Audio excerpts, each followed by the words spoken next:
Indeed, there, my people, Eid Mubarak to all the Muslim faithfuls. It has been an absolutely enjoyable, long weekend. Although I'm a day early in resumption, but it feels refreshing to kickstart the week with Essential, bringing you all that's popping in the entertainment world. Now, today on the news, Davido is taking the spotlight as he returns, to have taken no break since he came back. He's just going back to back. We've also got Ed Sheeran, who's set to testify in a copyright trial. Now, Hollywood's pretty bad boy, Brad Pitt, is also on the news, and we've got a whole lot more coming in store for you. Of course, my people, that's not all we've got. We've got a special interview with Zimbabwean gospel artist Everton Mlalazi, who is taking the gospel through music from Zimbabwe to the world. Now, so you better stick around to find out all there is today on Essential with Oluchi The Ibo Blondie.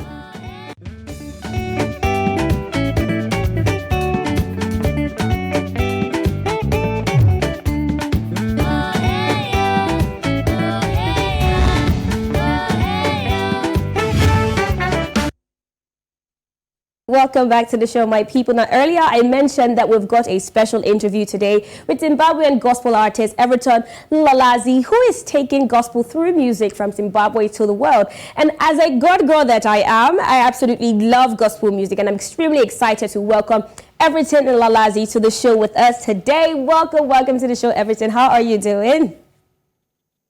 Very well, thanks, Oluchi. How are you?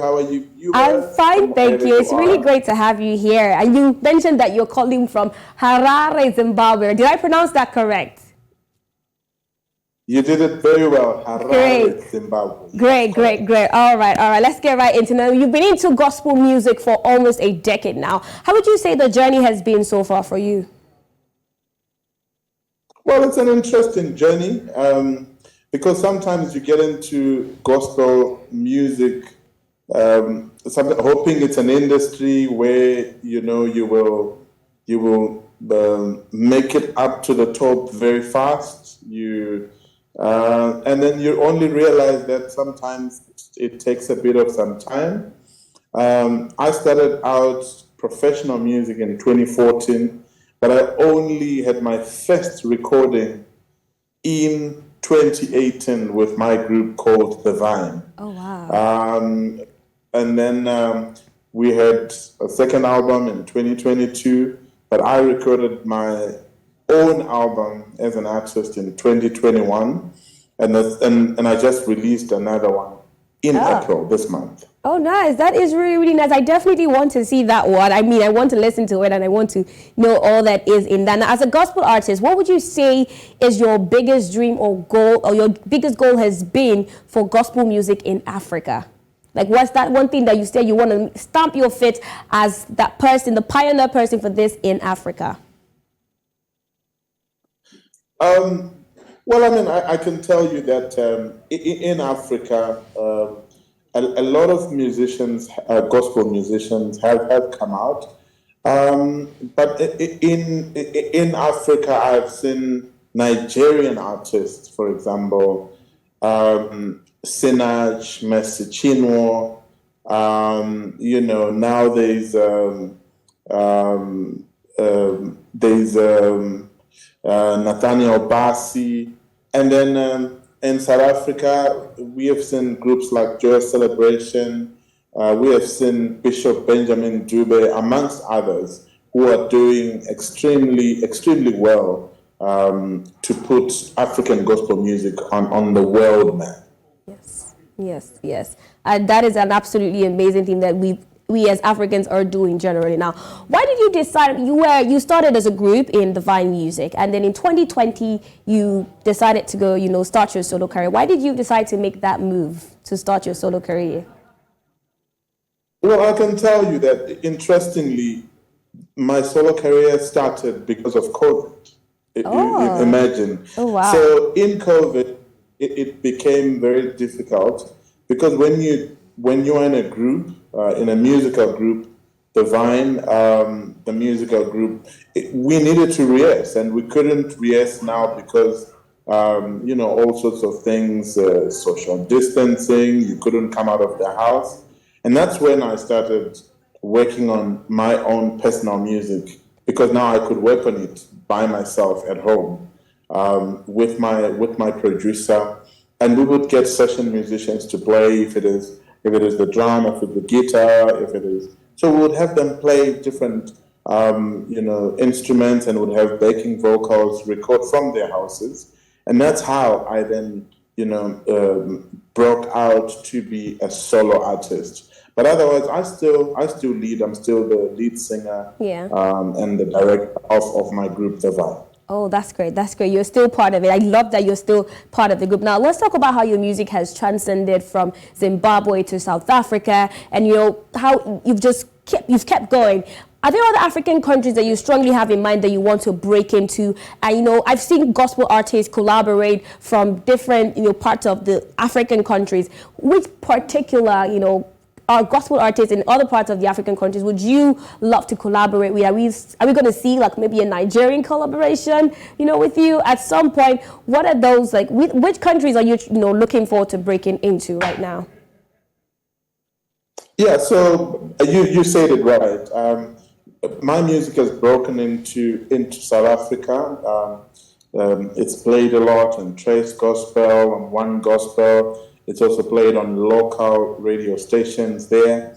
And I think it was through the holding hand of Bishop Benjamin Dube, who really introduced me to the South African market when I did a collaboration with him.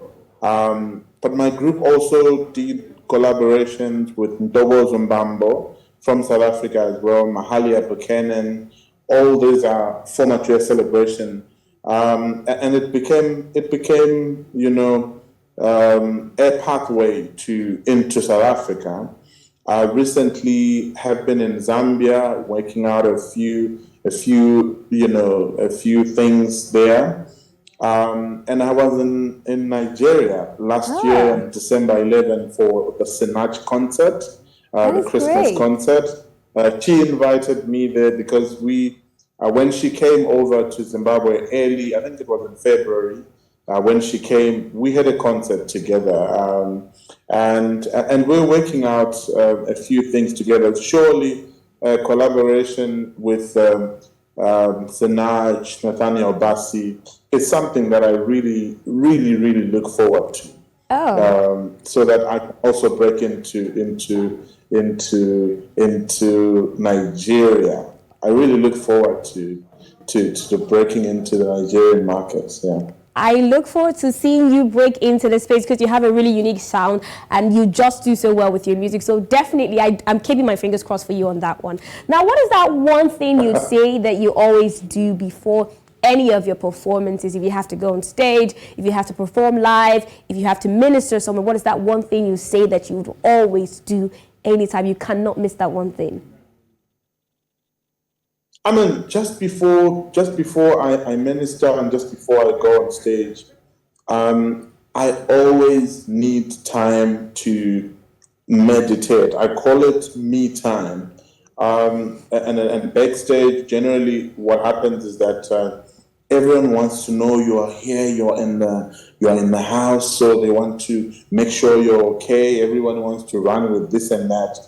And I've always asked for that time to be by myself and meditate upon the music, and also just speak to God and ask Him to be with me as I minister. My music is my journey. My music speaks about my connection with God, how I want to live in the presence of God, and I want to invite others to be in that place. And I can only do that when I have that connection. So I always want to have that connection by talking to Him just before I go on stage.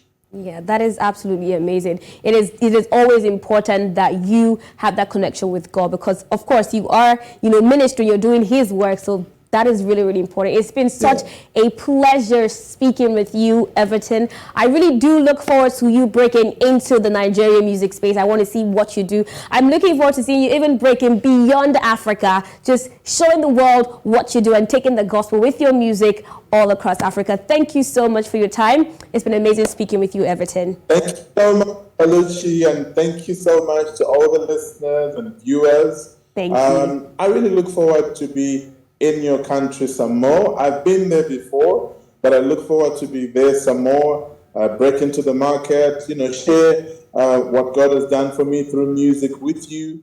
And also, like you said, to the rest of the world. Yes, to the rest of the world. Thank you so much again, Everton.